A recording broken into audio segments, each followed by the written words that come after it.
Yes, friends, welcome back. So we will continue with Sale of Goods Act. Last lecture हमने आपको छोड़ा था sale and agreement to sale, और बहुत लंबा डिस्कशन किया था हमने वो स्पेशल प्रॉपर्टी और जनरल प्रॉपर्टी। उसको मैं थोड़ा सा और डिस्कस करना चाह रहा हूँ। कंफ्यूजन कहाँ होता है?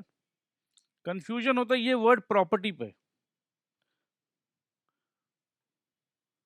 This word property mean so many things. जैसे अपने बोलते हैं ना ये मेरी प्रॉपर्टी है, जैसे अगर ये फोन मेरा है तो अपने बोलते हैं ये मेरी प्रॉपर्टी है, तो ये उस टर्म्स पे बात नहीं हो रहा है।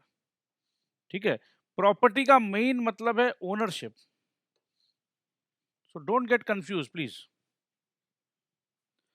सो प्रॉपर्टी मतलब है ओनरशिप यहां पर, और दो प्रकार के ओनरशिप है, जनरल ओनरशिप और स्पेशल ओनरशिप। अब ओनरशिप को अब रिप्लेस करो प्रॉपर्टी से, मतलब जनरल प्रॉपर्टी या स्पेशल प्रॉपर्टी। अब एक्चुअली ये वर्ड जब हम जनरल और स्पेशल में कंपेयर करते हैं तो ऐसा लगता है ओ जनरल तो जनरल है। जैसे अपने बोलते हैं भैया कैसा पाव भाजी खाएंगे, जनरल वाला या स्पेशल वाला? तो अपने को दिमाग में क्या लगता है कि स्पेशल पाव भाजी मतलब अच्छा होगा और जनरल वाला खराब होगा। बट यहाँ पर ऑपोजिट है। जनरल ओनरशिप मतलब या प्रॉपर्टी, जब जनरल प्रॉपर्टी मतलब अच्छा वाला, और स्पेशल वाला मतलब कि कहीं आपने उस प्रॉपर्टी को, जैसे मैंने एग्जांपल दिया था, करीना कपूर ने अपना नेकलेस प्लेज किया काजोल को, तो Kajol has a special property and Kareena has a general property. So इतना सा बात है, ऐसा कोई कंफ्यूजन नहीं होना चाहिए। आज हम कंटिन्यू करेंगे sale and agreement to cell.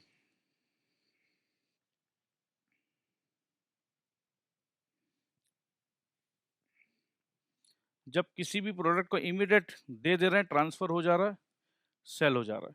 Product आज हमारे पास नहीं है, प्रोडक्ट कल आएगा, परसों देंगे आपको, अग्रीमेंट हो जाएगा कि मुझे ये आप सेल करोगे, तो वो अग्रीमेंट टू सेल हो गया। A contract of sale of goods is a contract whereby the seller transfers or agrees to transfer the property in goods। वापस से, सेलर क्या करता है? सेलर अग्री करता है to transfer the property in goods. तो अब ये कंफ्यूजन नहीं होना चाहिए कि गुड्स का मतलब तो होता है प्रॉपर्टी, गुड्स का मतलब होता है प्रॉपर्टी नहीं। जब ये बोल रहे हैं transfer the property in goods, मतलब transfer the ownership in goods. Property का मीनिंग है transfer the ownership in goods. So the seller agrees, the seller transfers और agrees to transfer the property in goods. The property मतलब the ownership in goods. तो property and goods को ये मत समझिएगा कि एक ही बात है। To the buyer for a price, buyer को मैं ये ओनरशिप क्यों ट्रांसफर करूंगा? क्योंकि बायर मेरे को प्राइस देगा, पैसा देगा। There may be a contract of sale between one part owner and another. ये कल एक्सप्लेन हो चुका है। A contract of sale may be absolute और कंडीशनल। कोई कंडीशंस भी हो सकता है या कोई बिना कोई कंडीशन के भी सेल हो सकता है। एक मिनट, सफाई स्वच्छ भारत अभियान चल रहा है, स्क्रीन को क्लियर किया जा रहा है, आप दिमागी तौर पर रेस्ट ले सकते हो। Okay, where under a contract of sale the property in goods, property in goods मतलब ownership in goods, is transferred from the seller to the buyer, the contract is called sale. Ownership transfer हो गया, ये बहुत important है। ये मैं आपको लग रहा है कि सर इसी बात पे इतना फोकस क्यों कर रहे हैं, ये आपको आगे समझ में आएगा। ओनरशिप ट्रांसफर हो गया, ओनरशिप ट्रांसफर हो गया, इसका इतना बड़ा बखान क्यों कर रहे हैं सर? मैं आपको बता रहा हूं। आपने टेलीविजन खरीदा, टीवी, और ओनरशिप ट्रांसफर हो गया। अब ये टीवी ट्रांसपोर्ट में डैमेज हो गया,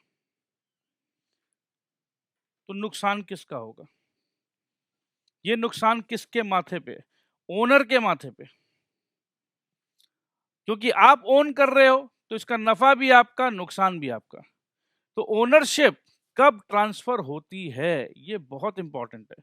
अगर आपने टेलीविजन खरीद लिया, किसी शोरूम में गए, भैया ये टेलीविजन मुझे पसंद है, ये मॉडल पसंद है, ये गुड सामने है, और सामने भैया ये पैक कर दीजिए, या ठीक है, टेलीविजन वाले ने कहा कि ओके फाइन, ये टीवी आपका हुआ और मैं आपको भिजवा दे रहा हूं,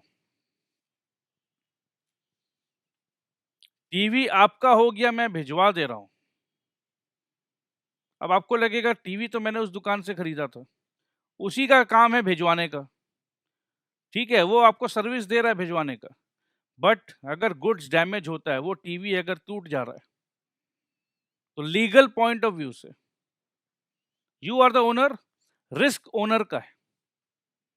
ये आपको लीगली समझना होगा। ये बात कुछ और है कि आप दुकानदार के सर के ऊपर जाके खड़े हो जाओगे, ये कोई काम हुआ, ऐसा कोई सर्विस होता है कि मैं अपने पड़ोसी को बोलूंगा, मोहल्ले को बोलूंगा, सबको बोलूंगा कि आप टूटा हुआ टीवी पैक करके भेज दिए। ये एक लड़ाई झगड़ा हो रहा है, और समझ लो उस डीलर ने एंटरटेन कर लिया आपका रिक्वेस्ट को, ठीक है भाई साहब आप परेशान मत होइए, मैं कुछ देखता हूं, मैं कुछ करता हूं, on good faith to have the business carrying on, उसका बिजनेस का गुडविल खराब नहीं हो, उसके लिए उसने आपके लिए कुछ कर दिया, एक अलग बात है। बट लीगली, लॉ के पॉइंट ऑफ व्यू से अगर आप केस करते हो तो आप हार जाओगे, क्योंकि टीवी आपका हो गया है, ओनरशिप आपका हो गया है। ओनरशिप आपका होने के बाद नुकसान आपका होगा। तो इसीलिए ये समझना जरूरी है कि प्रॉपर्टी इन गुड्स कब पास हुआ। प्रॉपर्टी इन गुड्स एक लॉ का टेक्निकल लैंग्वेज है, मैं बार बार बोल रहा हूं। प्रॉपर्टी इन गुड्स का मतलब है ओनरशिप इन गुड्स कब ट्रांसफर हुआ।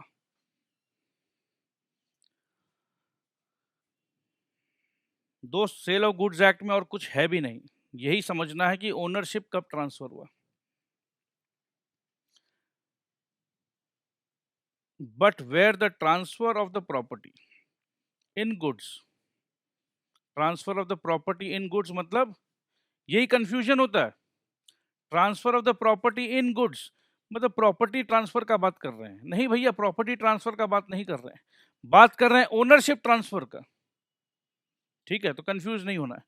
सो when where the transfer of the ownership, property word जैसे आएगा मैं बोलूंगा ओनरशिप, आप समझ जाओगे। So transfer of the ownership in the goods is to take place at a future time. Owner आप आज नहीं बन सकते क्योंकि मेरे पास आज है ही नहीं गुड्स। अरे जब गुड हम दे ही नहीं पा रहे तो आप ओनर कैसे बनोगे। मैं आपको गुड्स परसों दूंगा तो परसों आप ओनर हो जाओगे। तो फ्यूचर डेट में जब होने का है, और subject to some conditions thereafter. भैया देखिए आपने पैसा तो दिया नहीं है, देखिए भैया अगर आप पैसा नहीं दोगे तो हम आपको गुड्स नहीं दे सकते हैं। तो गुड्स पैसे देने के बाद ही मिलेगा। तो ये सम कंडीशन हो गया। To be fulfilled, the contract is called agreement to sell. Clear है। An agreement to sell becomes a sale when the time elapses. एक तो जब समय, 2 दिन बाद हमने कहा था कि आपको ओनर बना के रहेंगे, 2 दिन चला गया, तो ये समय चला गया। तो आज के दिन में हमने मंडे को कहा था कि हम आपको फ्राइडे को गुड्स देंगे, तो मंडे को जब कहा था तो उस समय होगा ये agreement to sale. But Friday जब आ गया और गुड्स आ गया तो उस समय होगा ये सेल। इतना सही बात है। या कुछ कंडीशंस फुलफिल कर दिया, अच्छा जी आपने पैसे दे दिए तो चलो हो गया sale. Subject to which the property in goods is to be transferred. Subject to which ये काम करोगे तो ओनरशिप, प्रॉपर्टी इन गुड्स में ओनरशिप, मैं आपको इस गुड का ओनर बना दूंगा। चलो जी समझ में आ गया आपको। Sale, in sale the property in goods, property in goods मतलब ownership in goods is transferred from the seller to buyer immediately. एकदम क्लियर है अब आपको। The term sale is defined in section 4 subsection 3 of the Sale of Goods Act 1930 as where under a contract of sale। Contract of sale का बात हो रहा है, ठीक है। कॉन्ट्रैक्ट वर्ड आपने पढ़े हैं, कॉन्ट्रैक्ट का महिमा कितना इंपॉर्टेंट है। कॉन्ट्रैक्ट को ब्रेक करोगे तो लॉ आपके साथ है। तो कॉन्ट्रैक्ट ऑफ सेल हो रहा है। The property in the goods, property in the goods मतलब क्या है दोस्तों, ownership in the goods is transferred from the seller to the buyer, the contract is called a sale. agreement to sell, in an agreement to sell the ownership of the goods is not transferred immediately, ownership of the goods is not transferred immediately। इसका मतलब क्या है, the property in the goods is not transferred immediately, ठीक है।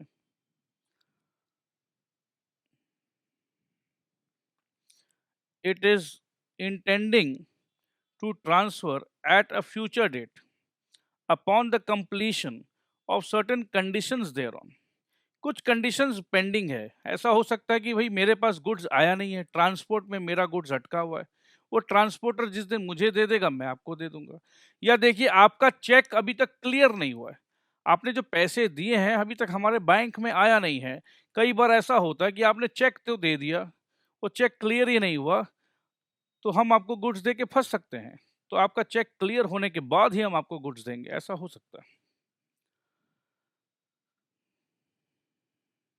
The term is defined in section 4 subsection 3 of the Sale of Goods Act 1930 as where the transfer of the property in the goods is to take place at a future time or subject to some condition thereafter to be fulfilled, the contract is called an agreement to sell।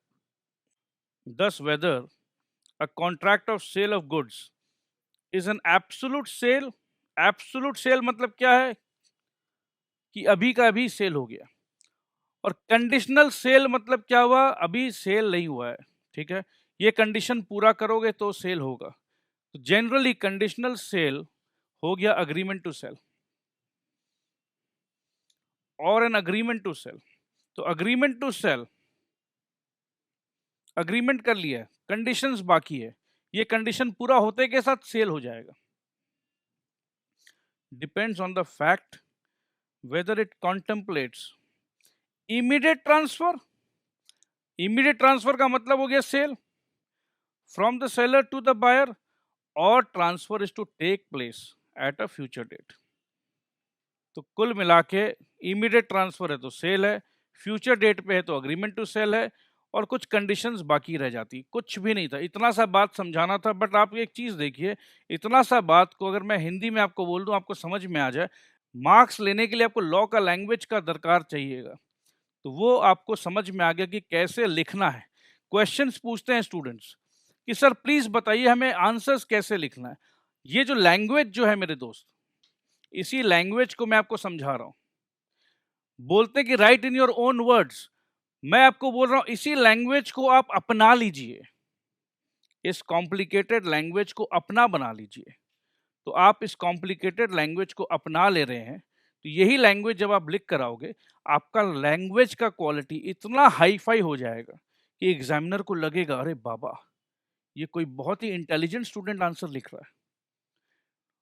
और ये pattern पे इसी book से, CA institute के book को underline करके एक एक वर्ड एक एक लाइन समझा रहा हूं, क्यों, ताकि आपको रिवीजन के समय पे यही लैंग्वेज यही वर्ड्स आपके दिमाग में सेट हो जाए। यही लैंग्वेज यही वर्ड्स यही सेंटेंसेस आपके दिमाग में अगर सेट हो जाता है, तो आप यही लैंग्वेज एग्जाम में लिख कर आओगे।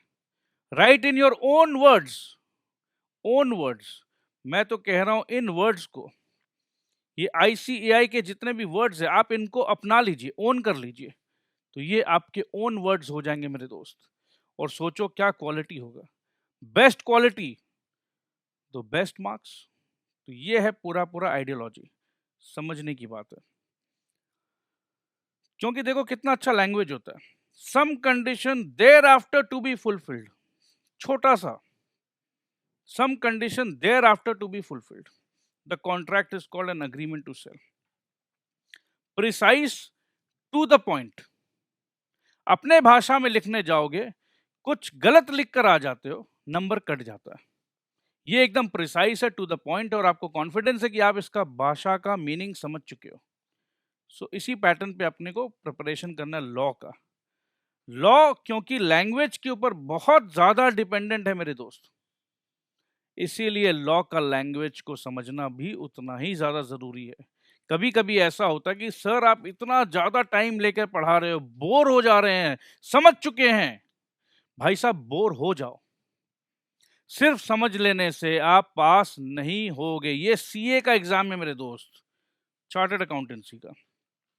आपको लीगल डिपार्टमेंट्स में रिप्रेजेंट कर रहे होंगे आगे चलकर, और उस समय आप इनकम टैक्स कमिश्नर को या किसी भी लॉ डिपार्टमेंट में जाके ये नहीं कह सकते हो कि सर आई मेंट दिस, मेरा अंग्रेजी कमजोर है सर, मुझे माफ कर दीजिए। भैया जो लिखोगे उसका मीनिंग आपको पता होना चाहिए।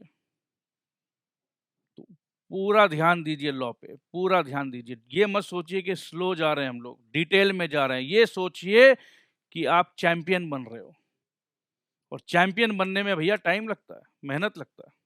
चैंपियन बनाने वाले भी नहीं है लोग मार्केट में, everybody is in a hurry. So feel lucky कि we are going at a slow pace, but you have to understand this first. I am very sure आप समझ रहे हो।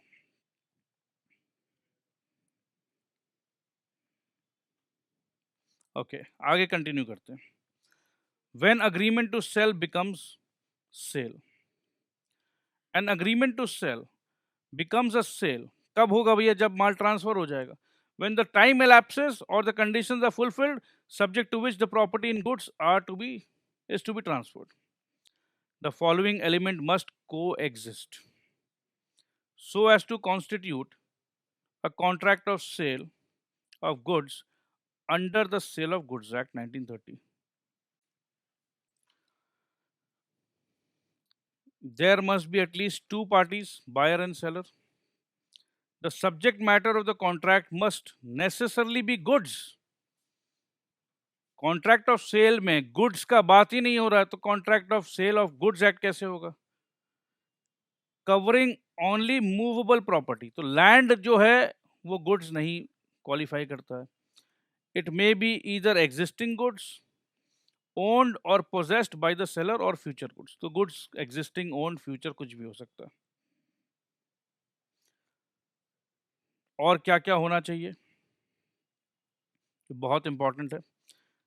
The price in money not in kind.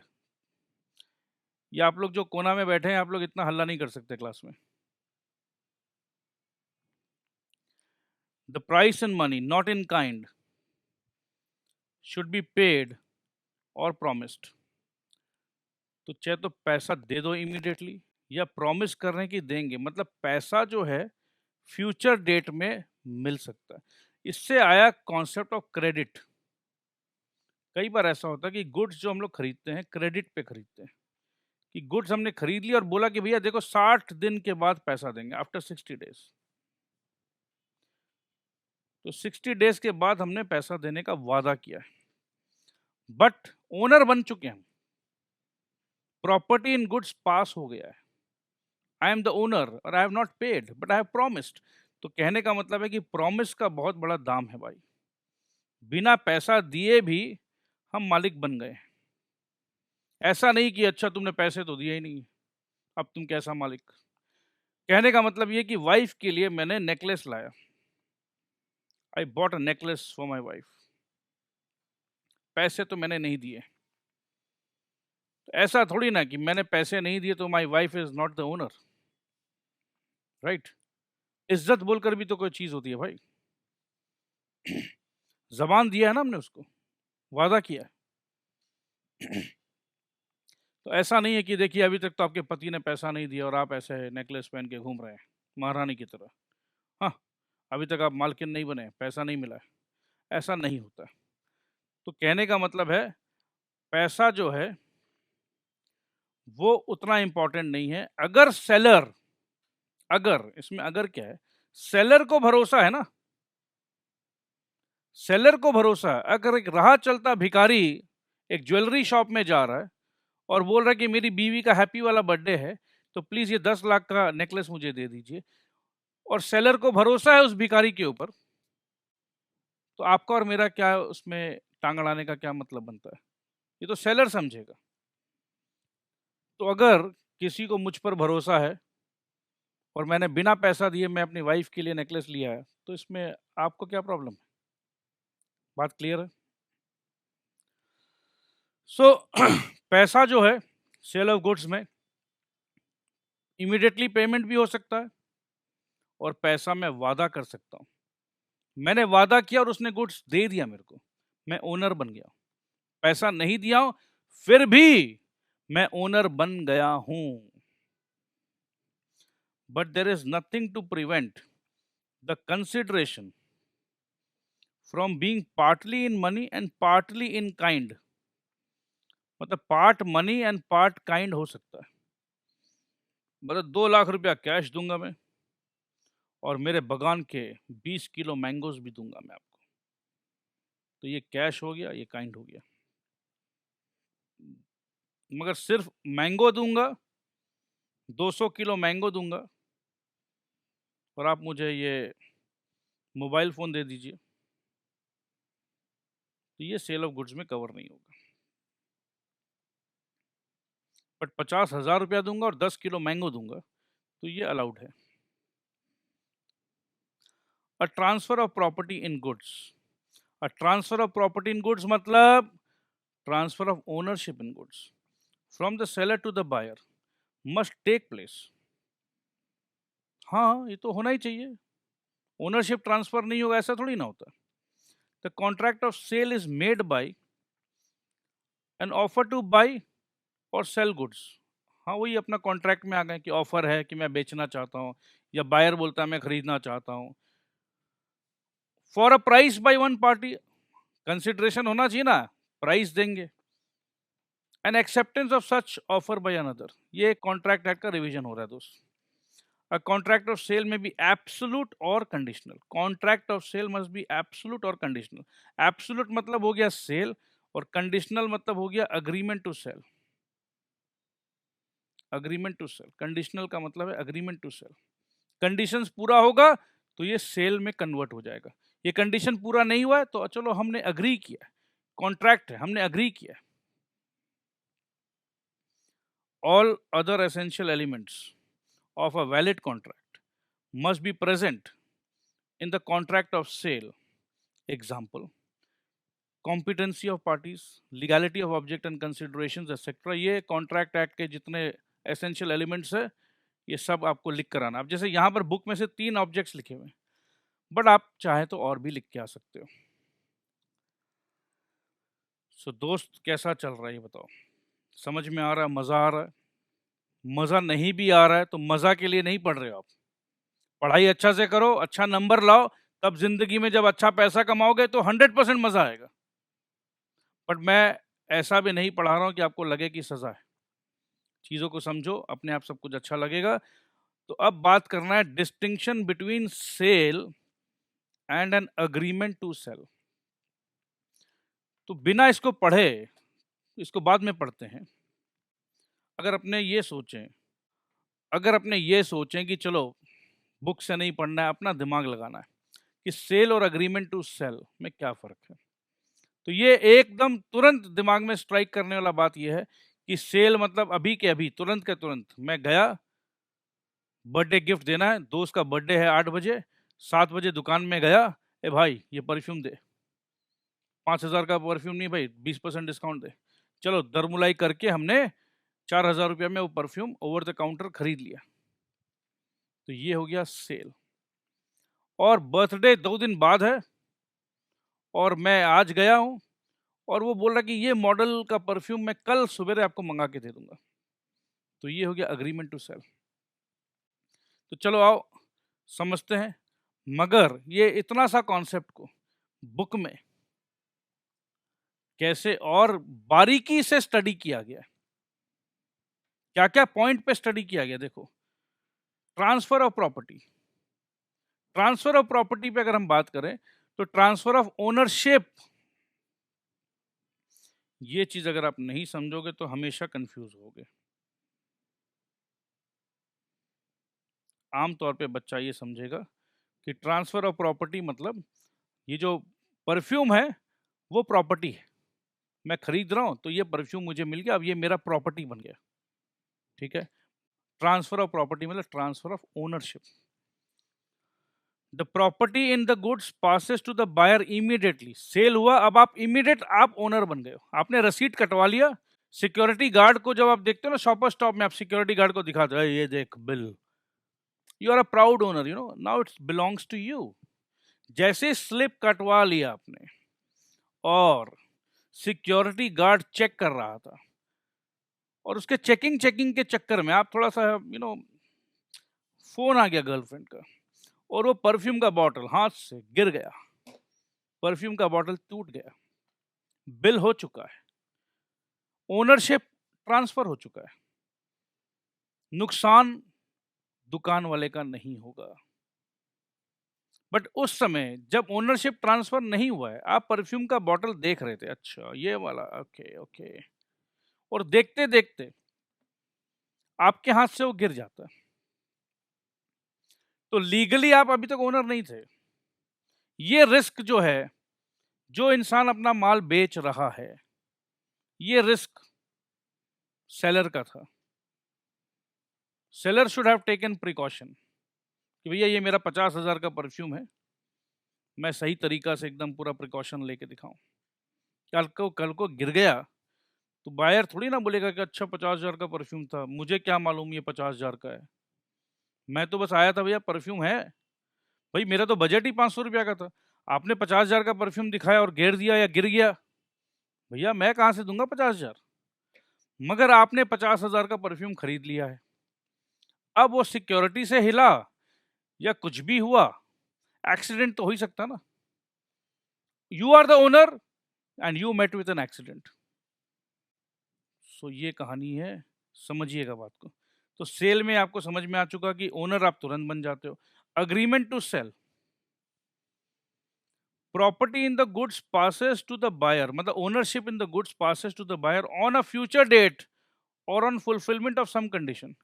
अब वो perfume मंगवा के रख लिया है, आपके नाम का परफ्यूम आके रखा हुआ है, दुकान में आ चुका है, बट ओनरशिप ट्रांसफर नहीं हुआ है।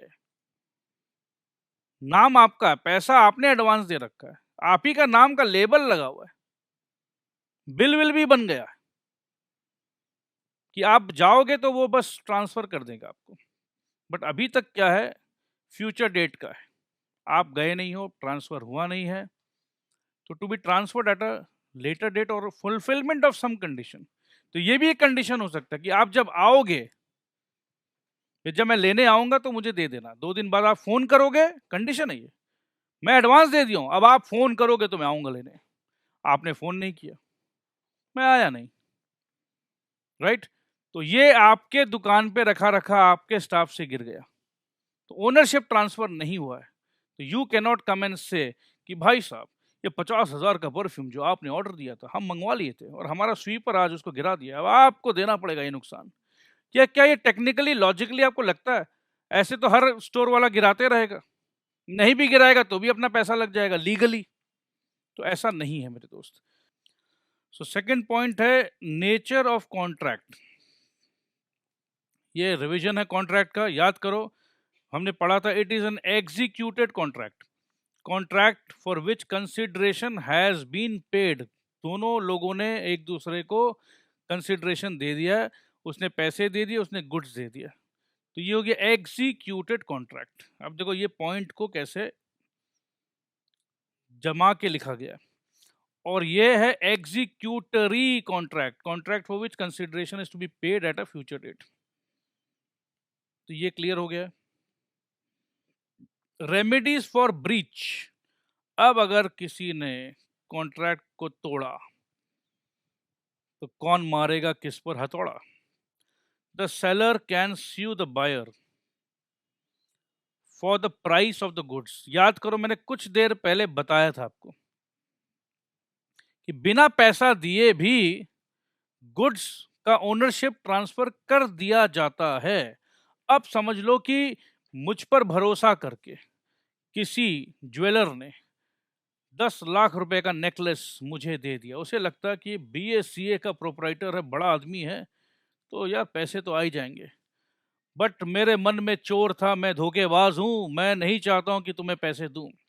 अब मैंने पैसे नहीं दिया, तो seller can sue the buyer for the price of the goods. वो जो स्यू करेगा प्राइस के लिए स्यू करेगा कि भैया मेरा 10 लाख दे दे, because of the passing of the property therein to the buyer. अब देखो, because of the passing of the ownership, देखो ये वर्ड का वैल्यू अब आपको समझ में आएगा। तो because of passing of the ownership to the buyer, इसके अंदर और एक गहराई की बात है मेरे दोस्त। सेलर जो है स्यू कर रहा है बायर को, सेलर मेरे को स्यू कर रहा है। क्या चीज का स्यू कर रहा है सोचो। क्या आपके दिमाग में ये नहीं आया कि सर वो नेकलेस दिया है 10 लाख रुपए का, ही कैन स्यू यू कि अरे मेरा नेकलेस वापस दे। बट वो नेकलेस वापस मांगने का अधिकार खो चुका है। क्यों खो चुका है? क्योंकि नेकलेस का ओनर वो मुझे बना चुका है। उसने अपना काम किया, कॉन्ट्रैक्ट था कि मैं तुम्हें नेकलेस दूंगा और तुम मुझे पैसे दोगे, यही कॉन्ट्रैक्ट था दोस्त। तो मैंने अपना काम नेकलेस देने का कर दिया है, तुम्हारा काम है पैसे देने का। तो जब वो कॉन्ट्रैक्ट ब्रीच हुआ है, तो तुमने ब्रीच किया पैसे देने का, तो मैं तुमसे पैसे मांग सकता हूं। नेकलेस का तो ओनर तुम बन चुके हो, ठीक है। सो इसलिए he will sue for the price. अब अग्रीमेंट टू सेल में क्या होगा? The aggrieved party can sue for damages only. Aggrieved party मतलब क्या है? अब ये ब्रीच कौन कर रहा है? बायर भी कर सकता है और सेलर भी कर सकता है। अग्रीव्ड पार्टी वही है जिसके साथ धोखा हुआ है। तो अग्रीव्ड पार्टी मैं हूं बायर। मैंने कहा था कि भाई मुझे नेकलेस चाहिए, और उसने मुझे नेकलेस नहीं दिया। मेरी तो भैया पूछो मत, इज्जत की धज्जियां उड़ गई, right. The aggrieved party can sue for the damages only. Damages मतलब जो नुकसान हुआ है मेरा, and not for the price. कीमत कैसे मांग सकते हैं?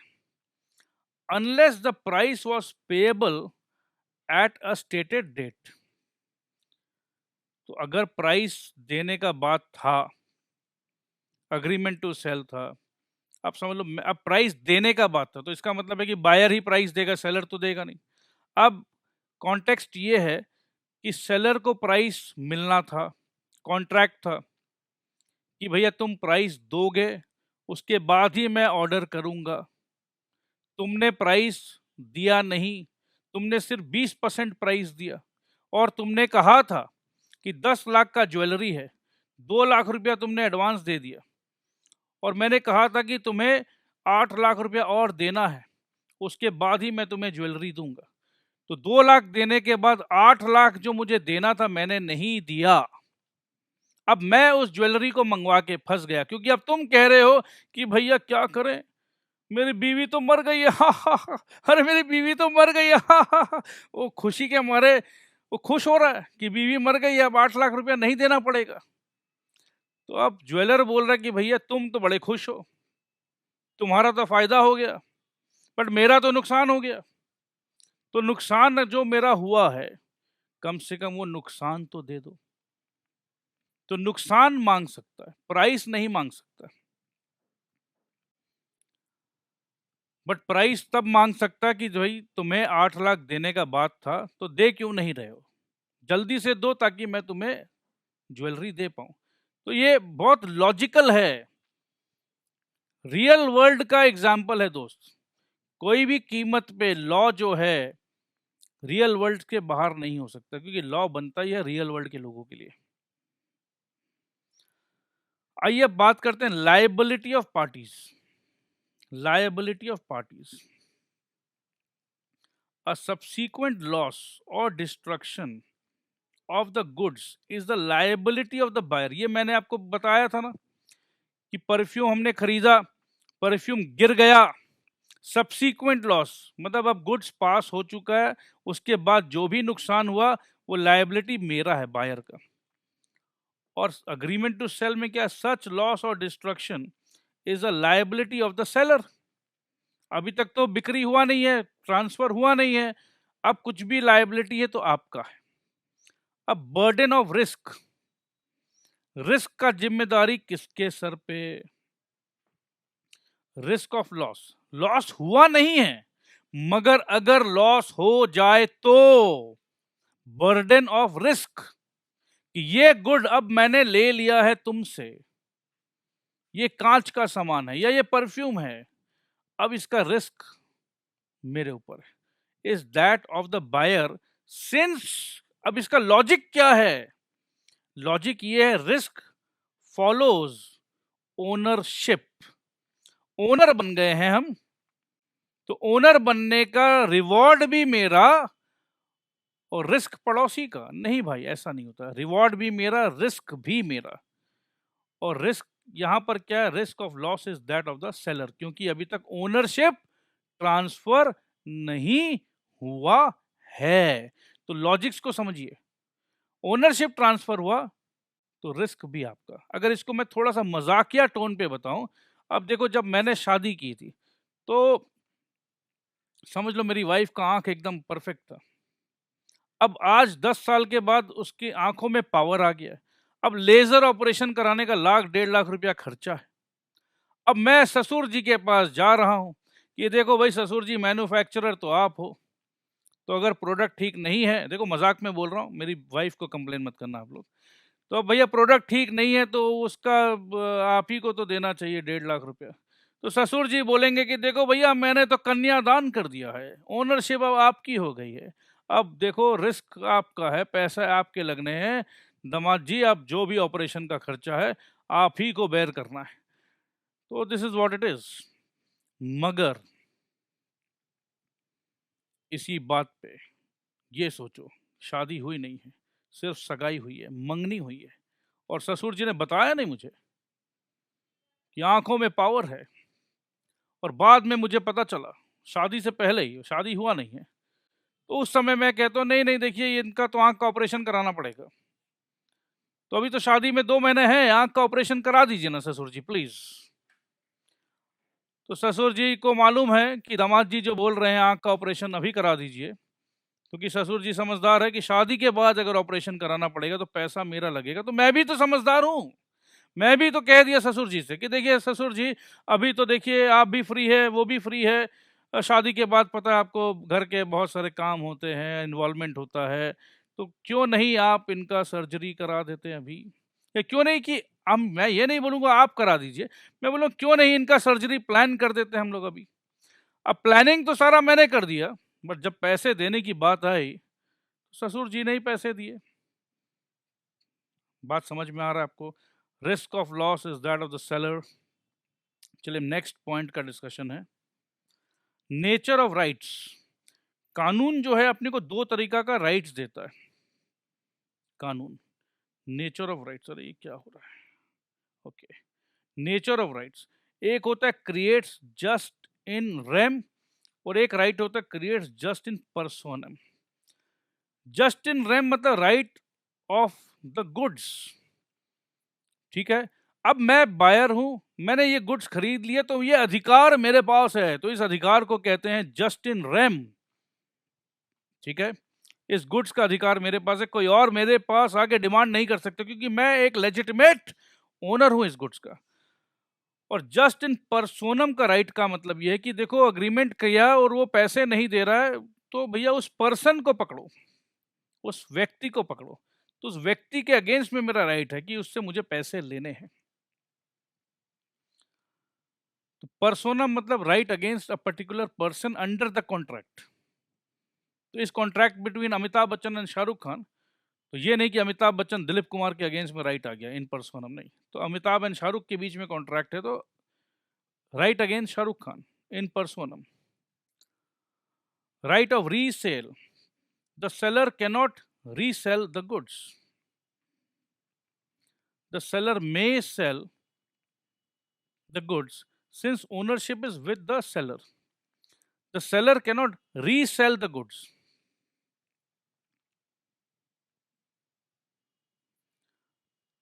Buyer cannot resell the goods. अगर ऐसा लिखा होता तो क्यों सर, मैं बायर हूँ, मैंने गुड खरीद लिया है, मैं उसे किसी को भी बेचूं, मैं तो बेच सकता हूँ भैया, ठीक है, तो मैं कहाँ इनकार कर रहा हूँ। बट यहाँ पॉइंट क्या है, the seller cannot resell the goods. एक गुड को कितना जगह बेचेगा भाई, 2 जगह 3 जगह, एक गुड को एक ही जगह एक ही व्यक्ति को बेचा जाता है, तो he cannot resell. But sir यहाँ पर आप बोल रहे हो सेलर में may sell the goods since the ownership is with the seller, ownership is with the seller, तो इसका मतलब है कि इसके अंदर गहराई की बात है।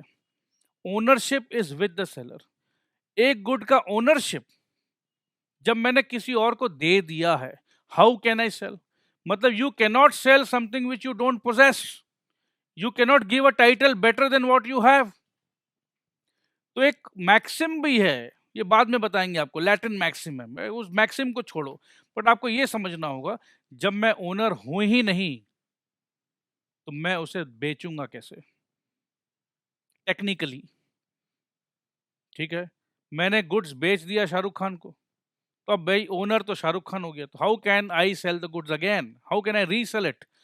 बट अग्रीमेंट टू सेल हुआ है, शाहरुख खान ने डिलीवरी लिया नहीं है अभी तक, और पता नहीं वो कब लेने आए, तो अभी तक मैं ही ओनर हूं, तो मैंने किसी और को बेच दिया, तो यहां रीसेल हो सकता है। आइए अब आगे समझते हैं चीजों को। सेल को डिस्टिंग्विश करना है फ्रॉम अदर सिमिलर कॉन्ट्रैक्ट्स, एक जैसा लगेगा बट होता नहीं है। Sale and hire purchase, contract of sale resembles with contract of hire purchase very closely, अरे एकदम जुड़वा भाई की तरह लगेगा, बट जुड़वा भाई है तो क्या हुआ, ठीक है, दोनों के चॉइस प्रेफरेंस अलग है। And indeed the real object of a contract of hire purchase is sale of goods ultimately। Higher purchase का रियल ऑब्जेक्ट तो अल्टीमेटली सेल ही है, अल्टीमेटली बिकता है, अल्टीमेटली मतलब तुरंत नहीं बिक रहा है, अल्टीमेटली, तो ये अल्टीमेटली तक पहुंचना पड़ेगा। तो ये अल्टीमेटली तक पहुंचने के लिए पहले समझते हैं कि ये अल्टीमेटम क्या है। Hire purchase agreements are governed by the Hire Purchase Act of 1972। तो ये 1972 में भैया कॉन्सेप्ट आया हायर परचेज का, ठीक है, इससे पहले ये कॉन्सेप्ट नहीं था। Term hire purchase agreement means an agreement under which goods are let out on hire, मतलब भाड़ा, हायर मतलब भाड़ा पे, अरे सामान भाड़ा पे, ये देखो 1972 का कॉन्सेप्ट है। खरीदूंगा तो मैं नहीं, एयर कंडीशनर, जैसे एक एयर कंडीशनर आ रहा है 80,000 रुपये का, मैंने लिया उसे 8,000 रुपया भाड़ा पे, भैया नया इंस्टीट्यूट खोला है, क्या पता 80,000 रुपया, I don't know whether institute चलेगा नहीं चलेगा, तो भाड़ा पे ले लेते हैं, अगर चला तो भाड़ा देते रहेंगे, और नहीं चला तो ये एयर कंडीशनर खोल के वापस दे देंगे। तो ये अच्छा स्कीम है भाई, ठीक है, तो ये स्कीम है हायर परचेज का। 80,000 का सामान 8,000 करके मुझे 12 साल तक भाड़ा देना है।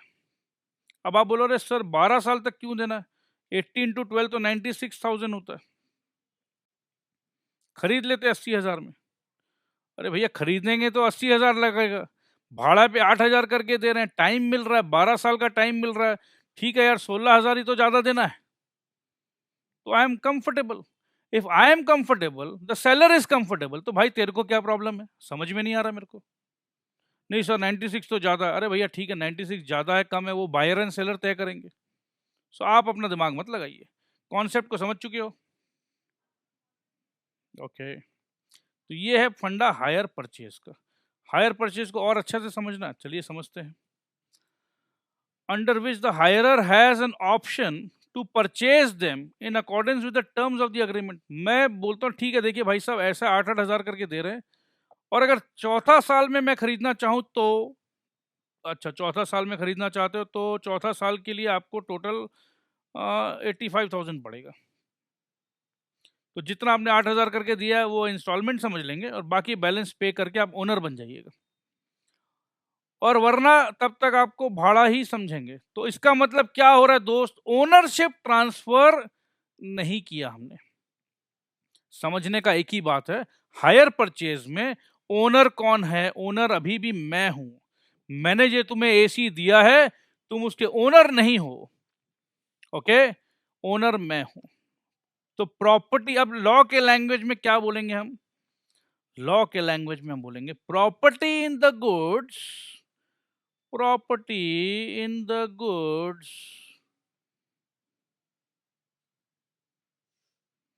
does not pass to the hirer and the seller remains the owner। यही चीज है, यही लिखना है आपको, ऐसे ही लिखना है। समझ चुके हो तो लिखना इजी है। तो आगे देखते हैं, and includes N agreement under विच। अब देखो हायर परचेज का अग्रीमेंट कैसा होता है। Possession of goods is delivered by the owner. Possession of goods, देखो भैया बात को समझो, पोजेशन वर्ड यूज किया जा रहा है, ये सब अंग्रेजी का शब्द है भैया, ध्यान दीजिए इस पे। आप गुड्स को पोजेस कर रहे हो, मतलब मेरे पास है। पोजेस करना और ओन करना, कितना दोनों एकदम एक जैसा ही लगता है। ये सामान मेरे पास है, I am possessing it, but am I the owner? I might not be the owner. किसी और का, दोस्त का सामान, दोस्त का मोबाइल है मेरे पास, तो आई am possessing this mobile, but I am not the owner of this mobile. But मैंने पैसे दिए, मैं अपने पैसे से खरीदा हूं, तो मैं ओनर हूं। तो possession of goods is delivered by the owner thereof to a person on condition। मैंने पोजेशन दे दिया है, ओनर मैं हूं, दूसरे व्यक्ति को दिया, और एक कंडीशन है। क्या है कंडीशन? That such person. अब सच पर्सन मतलब कौन? अरे भैया जिसको भाड़ा दे रहे हैं, जिसको भाड़ा पे ये एसी दे रहे हैं, that such person page the agreed amount. Agreed amount क्या है? 80,000 का एसी, 8,000 करके लेंगे भाड़ा। अग्री बोलो, अग्री? यस, हाँ जी यस, और देंगे 12 साल तक। तो तुमको ये पैसा देना है, ठीक है जी। Pays the agreed amount in periodical instalments. Periodical instalment वही 12 साल का पीरियड बन गया, और हर 1 साल पे देना है, या हर 6 महीने में 4,000 देना है। तो ये हो गया पीरियोडिकल इंस्टॉलमेंट्स। अच्छा, दूसरा पॉइंट,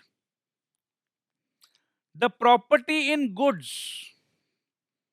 अब देखो वापस से ये आ गया यार, अब तुम समझ चुके हो ना द प्रॉपर्टी इन गुड्स का मतलब क्या है। द प्रॉपर्टी इन गुड्स मतलब द ओनरशिप इन गुड्स। बार बार मैं बता रहा हूं भैया, बार बार बार बार ये दिन आए। ओके, तो property in goods is to pass, ownership in goods is to pass to such person. अब ये सच पर्सन कौन है? ये देखो, ये सीख लो भैया, ये लैंग्वेज सीख लो, बड़ा मजा आएगा, ठीक है। क्योंकि जब आप एग्जाम में लिखोगे, आप अपना भाषा में लिखोगे, the person who is taking the goods on hire, इतना कुछ लिखना पड़ता है। तो आप ऐसे लिखोगे, the property in goods is to pass to such person on the payment of the last of such installment. Last installment जैसे 8,000, अल्टीमेट एम था ट्रांसफर ओनर बनने का। तो देखो मैं ओनर बना 12 साल के बाद, आज 12 साल पूरे हुए। 12 साल से ये एयर कंडीशनर मैंने तुम्हें प्यार किया है, और आज मैं गर्व के साथ कह सकता हूं कि ये एयर कंडीशनर मेरा है।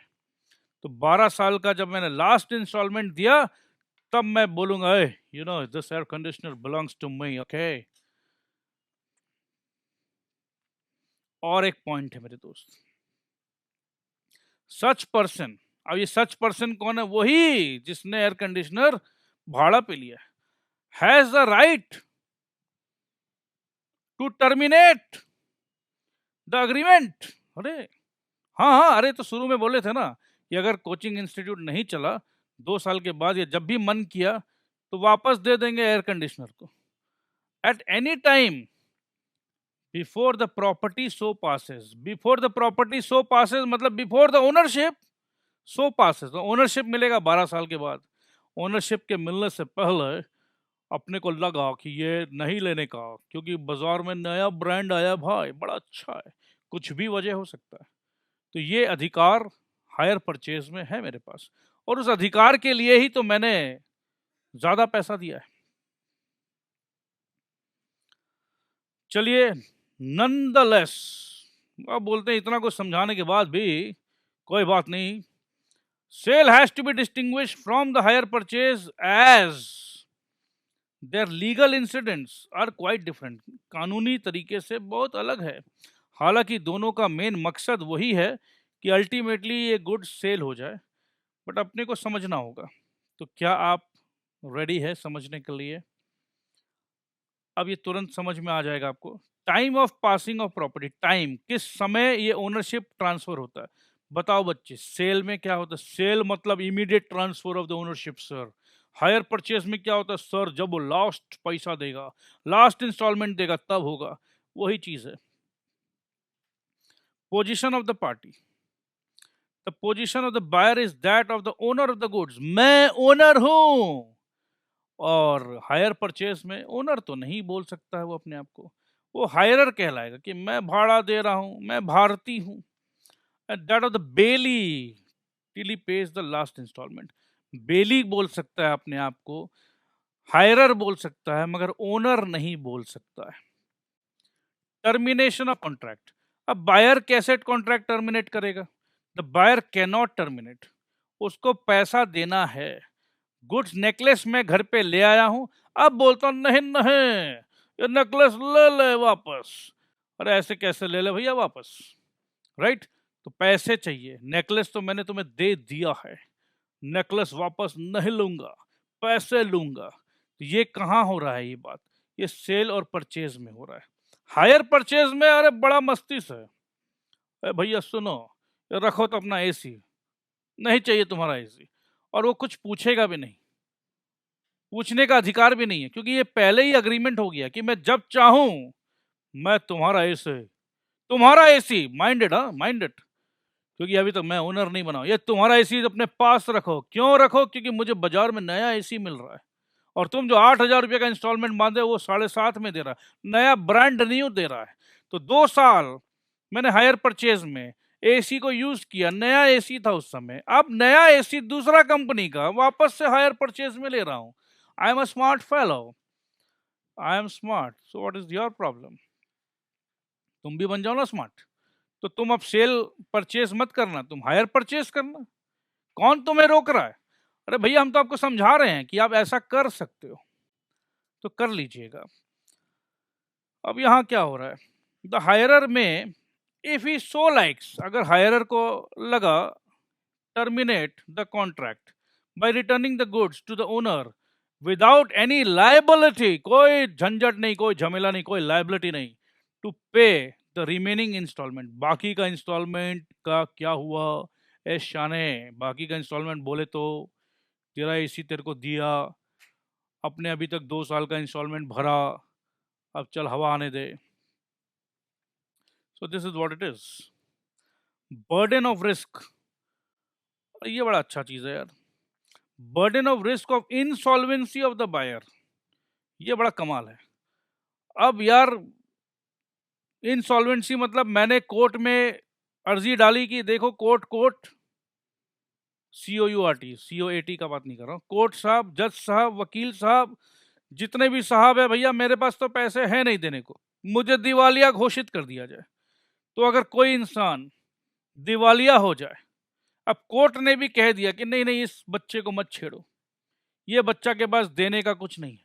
जैसे कि अगर मैं नेकलेस खरीद लिया हूँ और मैं उस ज्वेलर को बोल रहा हूँ अरे मैं क्या करूँ, मेरे पास पैसे नहीं हैं, और अभी मैं अमेरिका और सिंगापुर और कहाँ कहाँ टूर मार के आ रहा हूँ और मेरे पास पैसे नहीं हैं, बट तो वो बिलीव नहीं करेगा। बट अगर कोर्ट बोल रहा है कि नहीं वाकई इस बंदे के पास पैसे नहीं है, तो वो इंसान मुझे जोर जबरदस्ती नहीं कर सकता, क्योंकि कोर्ट, देश का कानून कह रहा है कि इस बच्चे को परेशान मत करो, इसके पास पैसे नहीं है। तो मेरे पास पैसे नहीं है, मैं इनसॉल्वेंट डिक्लेयर हो चुका हूं। अब वो 10 लाख रुपए का नेकलेस दे दिया था मेरे को, सोचा था कि बहुत पैसे वाला, दे दो इसको। मेरे को क्या, मैंने भी बड़ा मस्त एनिवर्सरी बनाया, बीवी को खुश किया। मुझे तो मेरा इंटरनल कंडीशन मालूम था कि ये आखिरी एनिवर्सरी है, मना लो यार, गांव से पैसे ले लो, गांव मेरा गुडविल पे दे रहा, ले लो यार। गुडविल को मैंने एनकैश किया। बट अल्टीमेटली हुआ क्या, अब मैं इंसॉल्वेंट डिक्लेयर हो गया हूं। अब क्या होगा, the seller takes the risk of any loss. ये रिस्क तो भैया सेलर का ही है, क्योंकि सेलर को देते समय ये रिस्क उसने लिया। सेलर को पता होना चाहिए कि ये बीएसीए वाला बंदा जो है, क्या ये पैसे वाला है? अरे नहीं यार, इसका धंधा बहुत खराब चल रहा है, कुछ नहीं है इसके पास, दिवालिया होने वाला है। मुझे तो ऐसा लग रहा है बहुत सारे लोगों से बहुत सारे पैसे ले रखा है और इसका पैसा वापस नहीं आने वाला है। अच्छा ऐसा है, ए इसका डिलीवरी को रोको। नहीं नहीं सर, वो तो भाभी जी के पास पहुंच चुका है। तो अब तो भैया रिस्क हो गया, सेलर का रिस्क हो गया। The seller takes the risk of any loss resulting from the insolvency of the buyer. अब अगर मैं इनसॉल्वेंट डिक्लेयर हो गया हूं, अब वो आके मुझे प्रेशराइज नहीं कर सकता। मैं बोलूंगा देखो भैया, कोर्ट ने कह दिया कि मैं इनसॉल्वेंट हूं, अब तो दुख, बहुत दुख के साथ, तो अब तुम्हारा नेकलेस का पैसा गया। अब यहां क्या हो रहा है, the owner takes no risk for if the hirer fails to pay the instalment. अब हायर परचेज में तुम इंसॉल्वेंट हो गए हो, ए पप्पू, पप्पू वो जा फटाफट, वो पैसा नहीं देने वाला है, वो इंसॉल्वेंट डिक्लेयर हो गया है। अपना जितना एसी है भाई, फटाफट फटाफट, एकदम कुछ सुनने का नहीं है, कुछ सुनना नहीं है। टेम्पू लेकर जाना, डालना माल और फटाफट उठा के ले आना। अगर कुछ बात बोले तो बोला भाई को फोन कर लेने का, सुनने का नहीं, फटाफट लेकर आने का, और ज्यादा टाइम नहीं खराब करने का, क्योंकि तेरे को 2 जगह और जाना है। तो यहाँ पर तुरंत एसी मंगवा लेंगे हम। The owner has the right to take back the goods. Transfer of title. The buyer can pass the good title to the bona fide purchaser from him. Buyer, मैं अब वापस किसी और को दे सकता हूं। The hirer cannot pass the title. मैं खुद ओनर नहीं हूं, मैं उसका एसी लेकर किसी और को कैसे बेच सकता हूं? Resale. The buyer in the sale can resell the goods. The higher purchaser cannot resell unless he has paid all the installments. All the installment देने के बाद तो उसका कैटेगरी हायरर नहीं है, कैटेगरी उसका बायर हो जाता है। तो बायर बनने के बाद वो बेच सकता है। तो दोस्त आज के लिए इतना ही काफी है। Take good care of yourself और लाइक बटन जरूर दबाइए अगर आपने वाकई ही लाइक किया है तो। Good care, bye bye.